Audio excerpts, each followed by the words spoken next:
trabajar. Hago la por pie. Ahí está. Ahí está.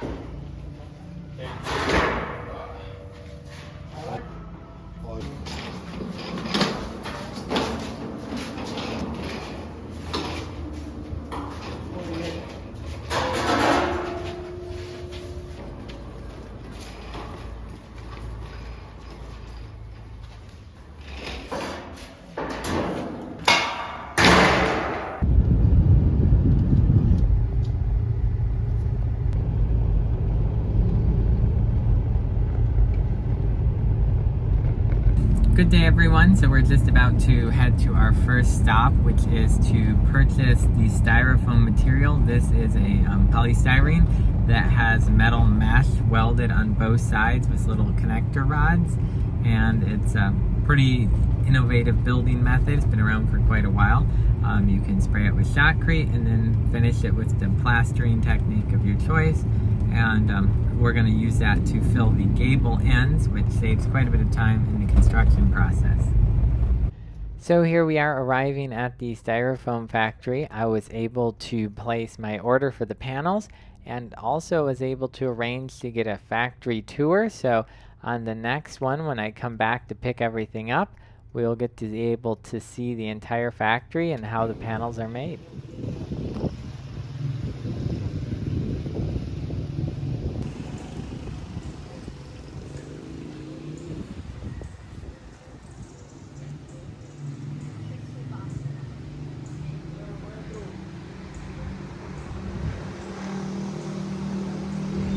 So here we're at one of the biggest trees, I think the biggest and oldest tree in the Santiago area, Dominican Republic. It's actually like just about a block away from the styrofoam factory that I was just ordering styrofoam for the trusses. So I thought I'd drop by and let you all see it. It is humongous. And the most impressive part I'd say is the roots, because that is just huge.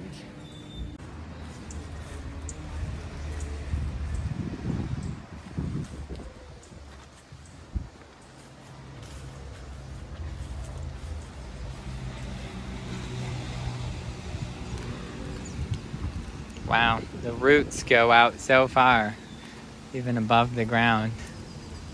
Very impressive.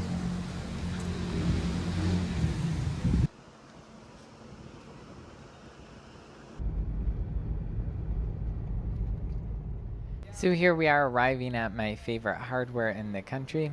They have a decent selection for the country, and we have a whole lot of roofing screws to buy and rivets and some of that. So about 7,000 screws for this project. So past the Milwaukee section, that is exorbitantly overpriced. Getting a bunch of caulk for all of the gutters and some of the roof sheets that are going to have transparent, some dual shielded flux core that was on sale. And of course, in this country, if you pay with cash, you can go get a discount. So here's me waiting for like 10 minutes in a line to get a discount for paying with cash. So here's the extractor fans we're planning on using. They have little louvers that when the fan kicks on, they swing open, so it helps keep bugs and things out. So we got to see the machine that's going to be making the metal roofing for the warehouse in operation. This company is called Plastic Metal. You can see here the shear, the slicing the sheet.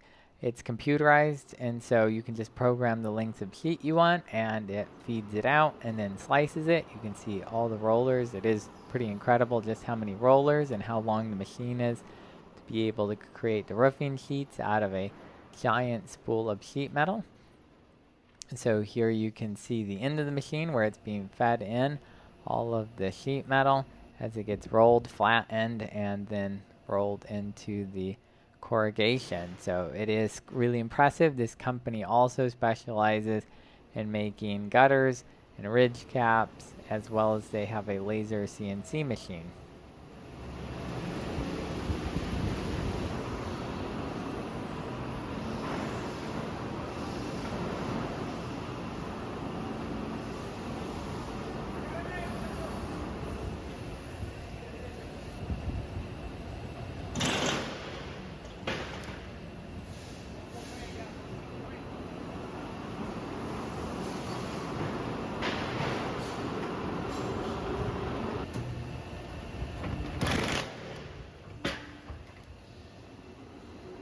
So here's where we get all the MDF for all the laser cutting.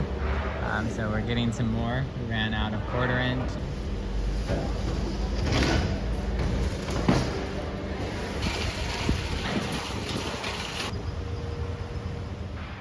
So now we're working on the plates to anchor the trusses to the wall.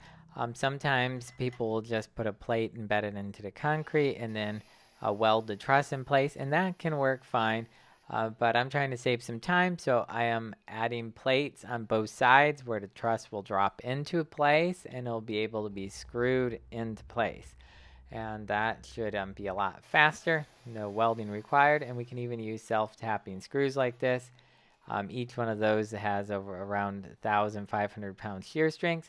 And then on the one side, we're having essentially a angled brace plate there. A plate and a bar to create the bracing so that it keeps the truss very vertical. And here you can see we're heading over to the drill press where the 1/4 inch holes are being drilled in the 1/4 inch plate. And that should work out extremely well. So here you can see that I'm getting things set up for welding. I grabbed 2 plates and I'm using a mag switch to hold everything nice and square. I'm tacking it up with E6013 electrodes, and the outer plate just comes right off because that's just there to create an offset to create a good fillet weld. Here you can see you got another magnet holding that nice and square, and then we'll be tacking this up with 6013 as well.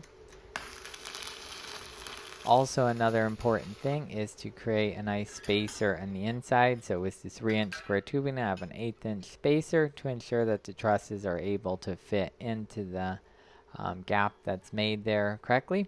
And adding a corner support to keep it all extremely strong and at 90 degrees. And that will help hold the truss in a nice vertical position.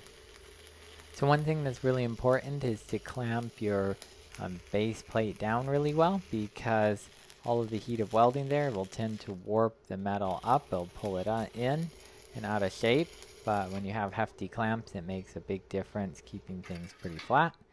And so now I'm adding the 1/2 inch by 18 centimeter bars, and these go into the ring beam that goes around the entire perimeter of the warehouse. And that ring beam, of course, is full of rebar and good strong concrete. And there's slight angles put on all of these bars, and that ensures that it couldn't just pull out of the concrete. And so we achieve an extremely strong connection between the building and the trusses, and it'll help ensure that the trusses stay nice and vertical.